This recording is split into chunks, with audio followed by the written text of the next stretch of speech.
Happy Thursday, everybody. Welcome back to the LWN Network. I am Tammy Nation, your host for Headline Hits, Monday through Thursdays, noon Eastern Standard Time.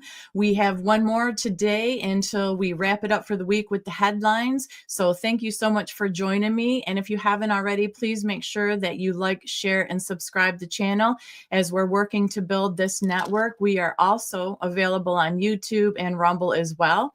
We've got some great headlines to head into today. And since it's the last one of the week, we got some funny stuff to wrap it up at the end.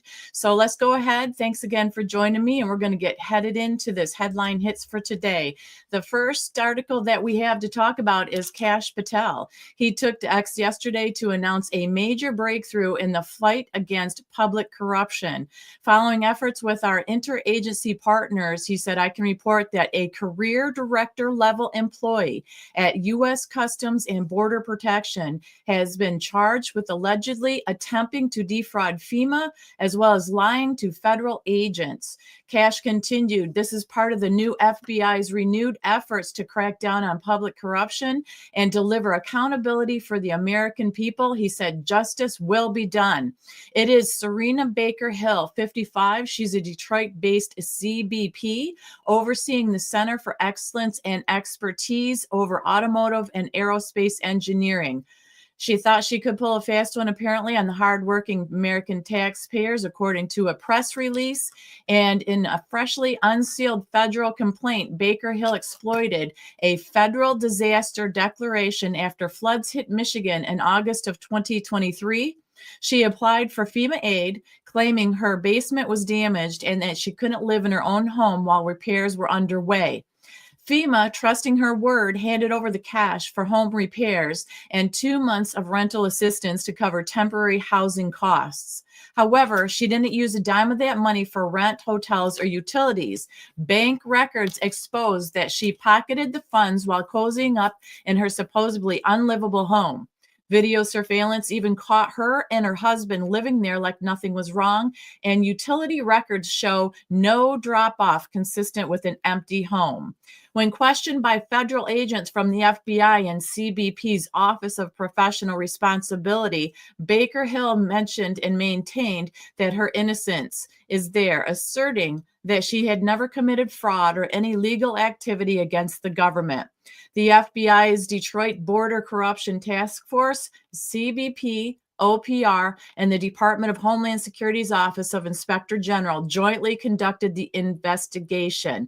Assistant U.S. Attorney Eaton P. Brown is prosecuting the case, and officials do emphasize that the criminal complaint represents allegations only, and Baker Hill remains innocent until proven guilty.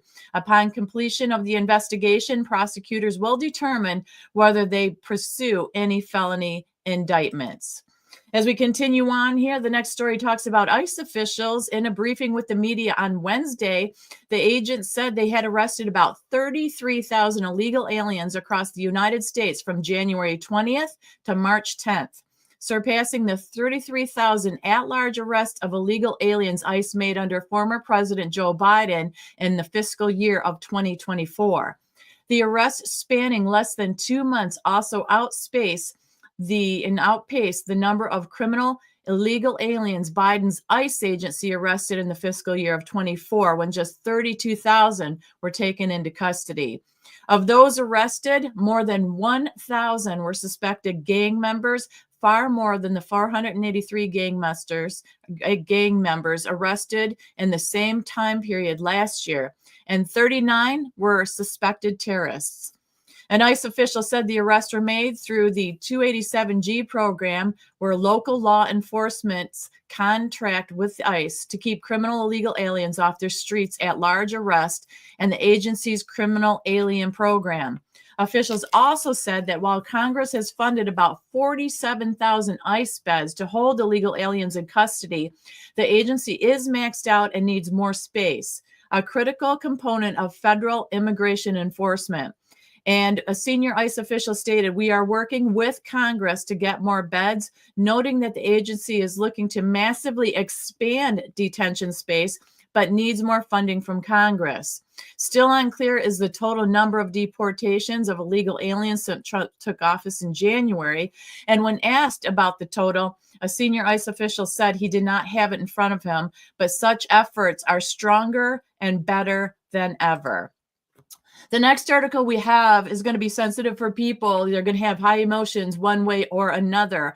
But in Arkansas, the state Senate passed a bill to provide age-appropriate firearm safety instruction to students last week.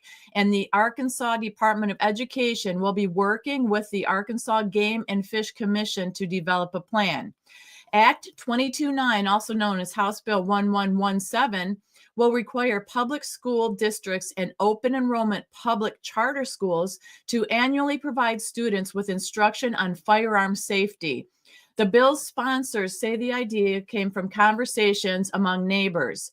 Arkansas Governor Sarah Huckabee Sanders signed the bill to provide age-appropriate firearm safety instruction to students last week.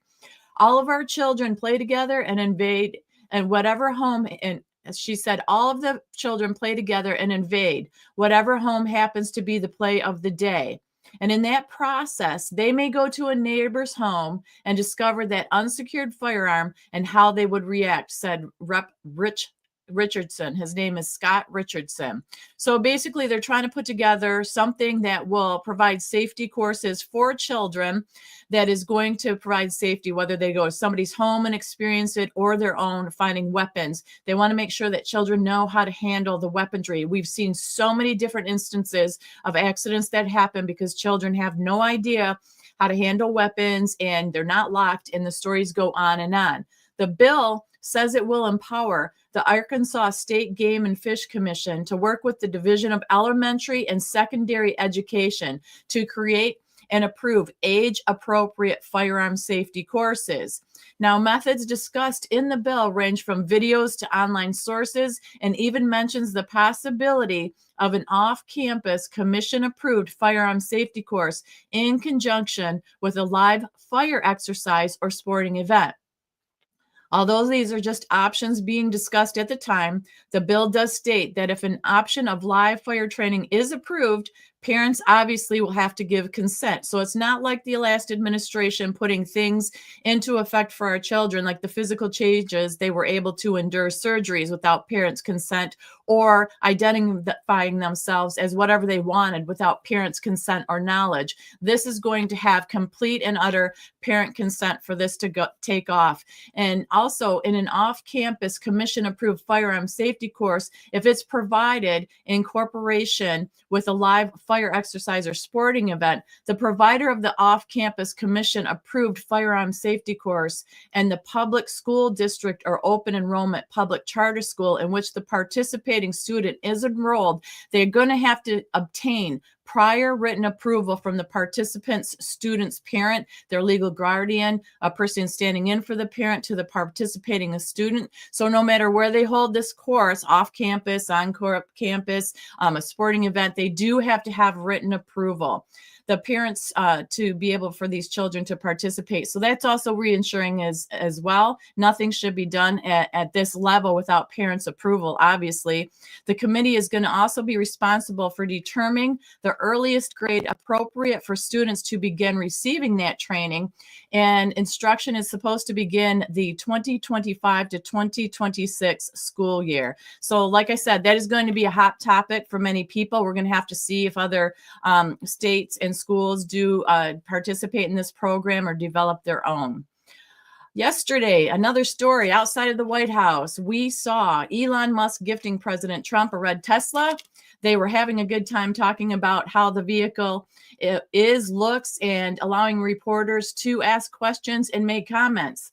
Elon stated, as a function of the great policies of President Trump and his administration, and as an act of faith in America, Tesla is going to do double vehicle output in the United States within the next 2 years. So lots of action, lots of production in the U.S. over the next 2 years. Donald Trump, if you saw the video, he was tickled with the vehicle and said, it's something, isn't it? It's a beauty, but they're not going to let me drive it. So I'm going to allow the people around here to have fun with it and drive it around.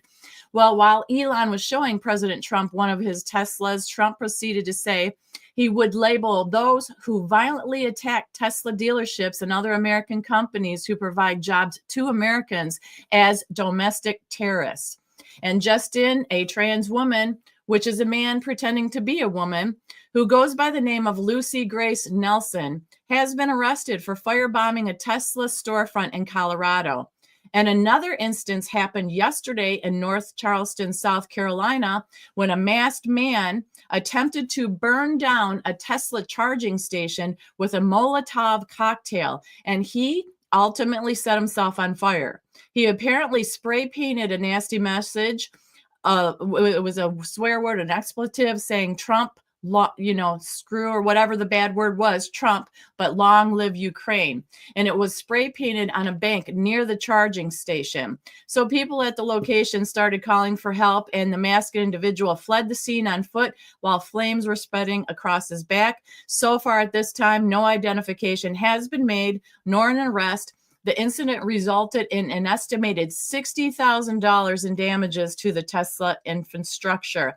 Now, we have seen many attacks against Elon's Tesla dealerships and even the Cybertruck that exploded at the Trump Plaza in Las Vegas. And it seems to be a horrific trend that should never continue. This should never even start or be allowed in the United States of America. So for President Trump to come out and label them as terrorists, I think is very vitally important to them to stop this, whatever they're doing, whatever the reason and whatever ways they're trying to make Tesla go down. They're trying to terrorize people, whatever it may be. There's no excuse and reason for it. It should not be tolerated in this country. We are not a third world country. So kudos to President Trump for putting that in action. Also, the next article up, it's being reported across X that General Mike Flynn is calling for Attorney General Pam Bondi to issue arrests after an email showed instructions to USAID employees to shred documents. I think we saw this one coming with the destroying of documents as DOJ continues their investigations to expose corruption going on. And also remember the lack of turning over all the Epstein files at the start. So we aren't very secure in what's going on right now with a lot of things. So the Epstein files, the last I heard and the last I've seen is they were given to KASH Patel. There were thousands and thousands of them finally putting on Pam Bondi's desk, which she turned over to KASH, and she said they're going through them. And I haven't heard any more on that, where they are. We know that we want them exposed, names exposed. We want justice to come for these people. And, it's been kind of quiet with the Epstein files as of late, but we certainly will keep everyone posted on that. A federal judge does block President Trump from stripping the security clearances from the Russia collusion hoax law firm Perkins Coie. U.S. District Judge Beryl Howell, who is an Obama appointee, temporarily blocked the administration from barring the law firm's employees from entering federal buildings. Now, the law firm, which appealed to the court to issue a restraining order, claimed that Trump's directive violated its rights to free speech and due process. This all began on March 6th when Trump directed federal agencies and their contracts with Perkins Coie and limited to lawyers' access to federal buildings. Trump also called for an end to its lawyers' security clearances. The law firm represented, get this, Hillary Clinton's 2016 presidential campaign, and they played a key role in commissioning the Steele dossier on Trump's alleged interactions with Russia. The law firm is one of the largest in the nation, and while signing the EO, Trump accused the company of weaponizing against the political opponent, which was him. Now, Perkins Coie is suing Trump over his order stripping their security clearances for lawyers at the firm, saying it was targeted due to its past work for Democrats. Trump last week, citing the dishonest and dangerous activity of the firm Perkins Coie, is being represented by Williams and Connolly, which is a firm significant with experience, lots of experience in fighting the federal government. During that 2016 campaign, Perkins Coie lawyers worked with Fusion GPS, which was connected to the Steele dossier, which contained unflattering allegations about Trump and his connection to Russia. Both Perkins' lawyers who worked on that case, Mark Elias and Michael Saltzman, I'm sure you remember their names, they left that law firm years ago. Perkins Coie argues Trump acted outside the bounds of his executive authority and seeking to insert himself into matters that would otherwise be before the judicial branch. It also argues Trump violated First Amendment rights to free speech as well as the Fifth Amendment rights to due process. As of yesterday afternoon, the White House nor Gabbard's office responded to request for comments. A little bit of good news here. The U.S. House just extended the statute of limitations for people who committed COVID fraud, allowing those who stole COVID relief funds to continue to be prosecuted. 16 days before the statute of limitations to prosecute the theft of COVID-era unemployment insurance fraud expired, the U.S. House Representatives, with bipartisan support, voted to extend the deadline. It goes now from 5 years to 10 years. This is going to assure criminals that steal UI benefits are brought to justice. There are, at this time, remaining 15,700 open UI fraud hotline complaints, and listen to this, more than 1,648 open uncharged COVID-19 fraud investigations. The bill also allows law enforcement to continue to prosecute these and new cases on behalf of you and me, the taxpayers. So that is a little bit of good news. Now, also hot off the press, right before I went on air again, President Trump put a post on his social media. He states that the European Union, one of the most hostile and abusive taxing and tariffing authorities in the world, which was formed for the sole purpose of taking advantage of the United States, has just put a nasty 50% tariff on whiskey. If this tariff is not removed, he states, immediately, the U.S. will shortly place a 200% tariff on every wine, champagne, and alcohol product coming out of France and other EU represented countries. He ended his statement by saying, "This will be great for the wine and champagne business in the U.S." And then in a lighter moment in the Oval Office, President Trump kind of roasted Rosie O'Donnell with the Irish Prime Minister.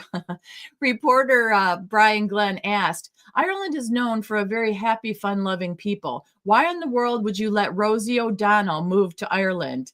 And then Trump states, "Did you know, and do you know who Rosie O'Donnell is?"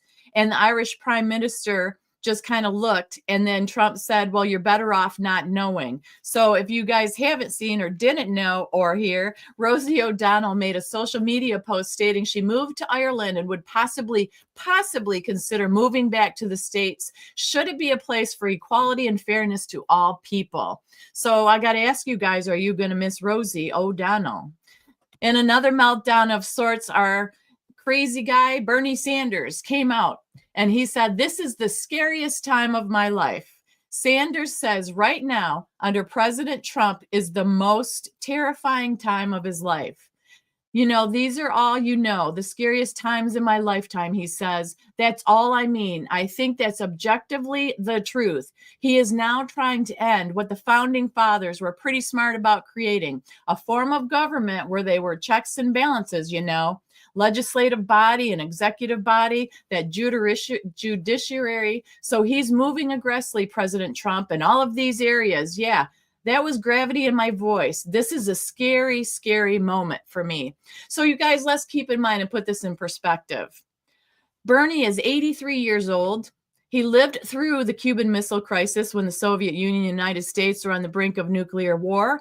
He lived through September 11th, those horrific terrorist attacks on our country. Yet he is saying now is the most terrifying time of his life.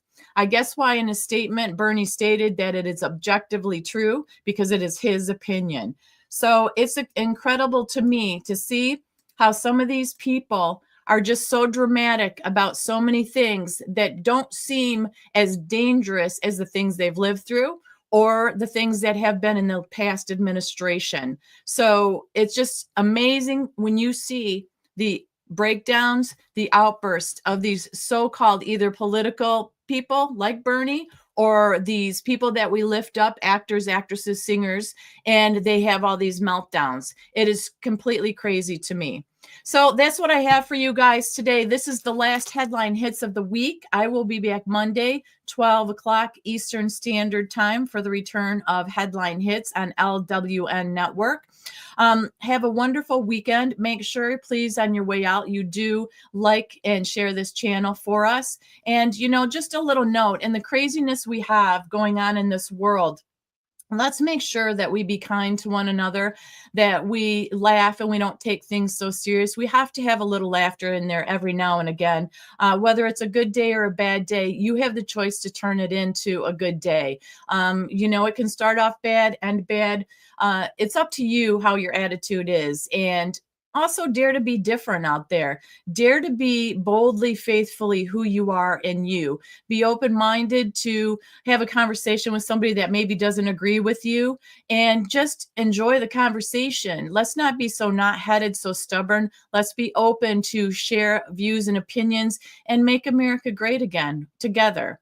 So that's it for today. Take care. God bless. And I'll see you guys on Monday. Bye-bye.